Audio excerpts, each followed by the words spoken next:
अखंड ज्योति नवंबर 2021। शीर्षक है अध्यात्म का प्रथम सोपान बने पहले अच्छा इंसान।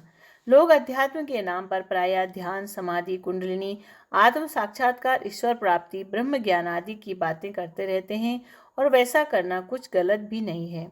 इससे अपने लक्ष्य एवं मंजिल का सुमिरन होता रहता है और पगों को सही दिशा व गति मिलती रहती है।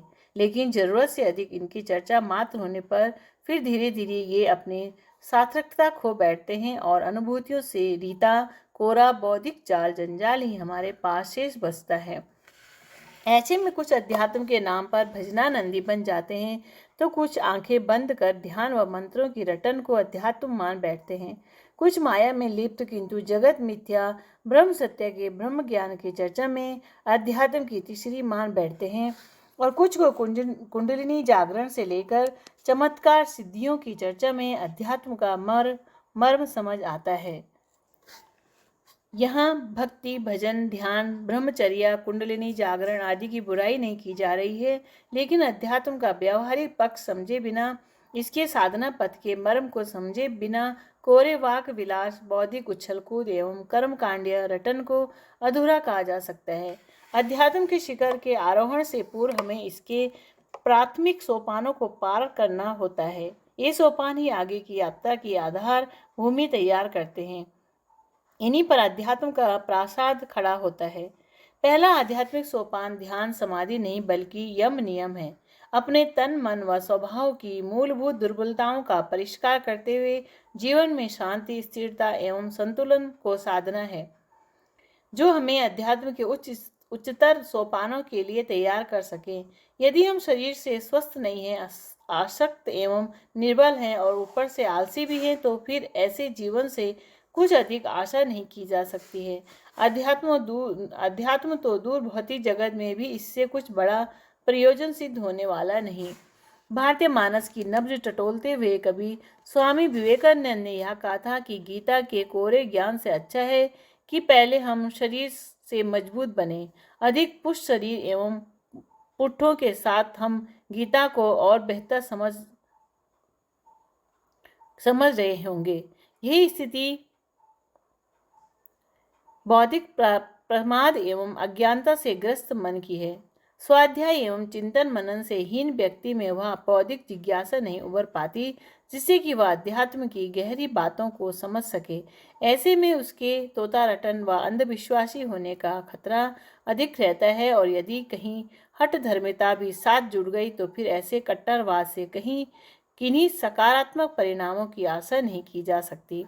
इसी तरह यदि जीवन अस्त व्यस्त है, बेतरतीब है, दिशाहीन है, तो ऐसे में अध्यात्म की चर्चा बेईमानी होगी। यदि हमारी दिनचर्या अव्यवस्थित है, जीवन की प्राथमिकताएं स्पष्ट नहीं, अपने कर्तव्य पालन के प्रति हम ईमानदार नहीं, तो ऐसे में समय के श्रेष्ठ एवं सार्थक उपयोग के अभाव में फिर काल के अधिपति महाकाल की आराधना मात्र कर्मकांड तक ही सीमित रहेगी। अध्यात्म का शुभारंभ तो आत्म अनुशासित जीवनचर्या एवं स्वस्फूर्त नैतिकता से होता है। सेवा के नाम पर अपने संकीर्ण स्वास्थ्य के साधन का अध्यात्म से दूर दूर तक कोई लेना देना नहीं है। जो व्यक्ति अपनी दुर्बलताओं, न्यूनताओं को समझने की क्षमता खो बैठता है, उससे अध्यात्म तो दूर सामान्य जीवन में संतुलित व्यवहार की आशा भी नहीं की जा सकती है। ऐसी मानसिकता के साथ अध्यात्म के नाम पर की जा रही वंचना से सामूहिक जीवन में किन्हीं सकारात्मक परिणामों की आशा नहीं की जा सकती है, क्योंकि अध्यात्म के नाम पर स्वार्थ केंद्रित कृत्यों का सामूहिक उत्कर्ष से कोई लेना देना नहीं होता। स्वार्थी एवं इक्कड़ जीवन को संवेदना शून्य एवं घोर भौतिकतावादी जीवन ही कहा जाएगा, जहाँ व्यक्ति अध्यात्म को किन्हीं क्षुद्र स्वार्थ एवं महत्वाकांक्षाओं की पूर्ति का साधन मान बैठा हो। ऐसा जीवन घोर तमस एवं अज्ञानता का प्रतीक माना जाएगा। अध्यात्म का ऐसे हठयोग से भी अधिक लेना देना नहीं, जहाँ कर्मकांडों की ही लकीर अधिक पीटी जा रही हो। आत्म परिष्कार से हीन ऐसी कट्टरता दुर्बलता को इंगित करती है, जबकि अध्यात्म व्यवहारिक स्तर पर परिस्थितियों के साथ स्वयं के समायोजन एवं तालमेल का नाम है। इस तरह अध्यात्म पथ पर चलने के अभिप्सु अपनी आंतरिक दुर्बलताओं को चिन्हित कर उनसे जूझते हुए एक एक करके इनके पार होते हैं और जीवन को सम्यक रूप में कसने व उन्हें साधने की कोशिश करते हैं। इस आधार पर ही जीवन के विविध आयाम सबल होते हैं और व्यक्तित्व के सर्वांगीण उत्कर्ष का मार्ग प्रशस्त होता है।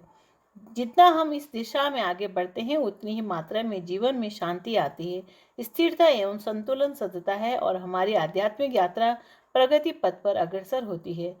परम पूज्य गुरुदेव के शब्दों में आंतरिक परिष्कार की ओर समुचित ध्यान देना ही बुद्धिमत्ता और दूरदर्शिता का प्रथम चरण है। अध्यात्म का पहला शिक्षण यही है कि मनुष्य अपना स्वरूप समझे और यह सोचे कि मैं कौन हूँ, क्या हूँ और क्या बना हुआ हूँ। इस आत्मचिंतन को साधना का प्रथम सोपान कहा जाता है। यह चिंतन ईश्वर, जीव, प्रकृति की उच्च भूमिका से आरंभ नहीं किया जा सकता। कदम तो क्रमशः ही उठाए जाते हैं। नीचे की सीढ़ियों को पार करते हुए ही ऊपर को चढ़ा जा सकता है। सोहम शिवोहम की ध्वनि करने से पूर्व, अपने को सच्चिदानंद मानने से पूर्व हमें साधारण जीवन पर विचार करने की आवश्यकता पड़ेगी और यह देखना पड़ेगा कि ईश्वर पुत्र जीव आज कितने दोष दुर्गुणों से ग्रसित होकर पामरता का उद्विग्न जीवन यापन कर रहा है। माया के बंधनों ने उसे कितनी बुरी तरह से जकड़ रखा है और षड रिपु पग पग पर उसे कैसे त्रास दे रहे हैं। माया का अर्थ है वह अज्ञान जिससे ग्रस्त होकर मनुष्य अपने को निर्दोष और सारी परिस्थितियों के लिए दूसरों को उत्तरदायी मानता है।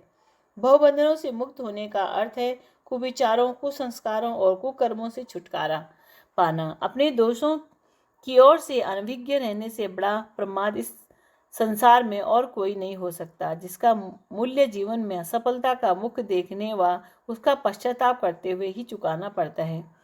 अध्यात्म मार्ग पर पहला कदम बढ़ाते हुए साधक को सबसे पहले आत्मचिंतन की साधना करनी पड़ती है। ब्रह्मचर्य, तप, त्याग, सत्य, अहिंसा आदि उच्चतम आध्यात्मिक तत्वों को अपनाने से पहले उसे छोटी छोटी त्रुटियों को संभालना होता है। परीक्षार्थी पहले सरल प्रश्नों को हाथ में लेते हैं और कठिन प्रश्नों को अंत के लिए छोड़ देते हैं। लड़कियां गृहस्थ की शिक्षा गुड़ियों के खेल से आरंभ करती हैं। युद्ध में शस्त्र चलाने की निपुणता पहले साधारण खेल के रूप में उसका अभ्यास करके ही अर्जित की जाती है। एमए की परीक्षा देने के बजाय पहले प्राथमिक कक्षा, फिर मिडिल, मैट्रिक, इंटर, बीए पास करते हुए एमए का प्रमाण पत्र लेने की योजना बनाई जाती है। सुधार के लिए सबसे पहले सत्य, ब्रह्मचर्य या त्याग को ही हाथ में लेना आवश्यक नहीं है। आरंभ छोटे छोटे दोष दुर्गुणों के सुधार से करना चाहिए। उन्हें क्रमशः ढूंढना और हटाना चाहिए। इस क्रम में आगे बढ़ने वाले को जो छोटी छोटी सफलताएं मिलती है उनसे उनका साहस बढ़ता जाता है। उस सुधार के जो प्रत्यक्ष लाभ मिलते हैं उन्हें देखते हुए बड़े कदम उठाने का प्रयास भी होता है और उन्हें पूरा करने का मनोबल भी तब तक संचित हो चुका होता है। जो असंयम, आलस्य, आवेश, अनियमितता और अव्यवस्था की साधारण कमजोरियों को जीत नहीं सका वह षड रिपुओं, असुरता के आक्रमणों का मुकाबला कैसे करेगा। संत, ऋषि और देवता बनने से पहले हमें मनुष्य बनना चाहिए। जिसने मनुष्यता की शिक्षा पूरी नहीं की वह महात्मा क्या बनेगा।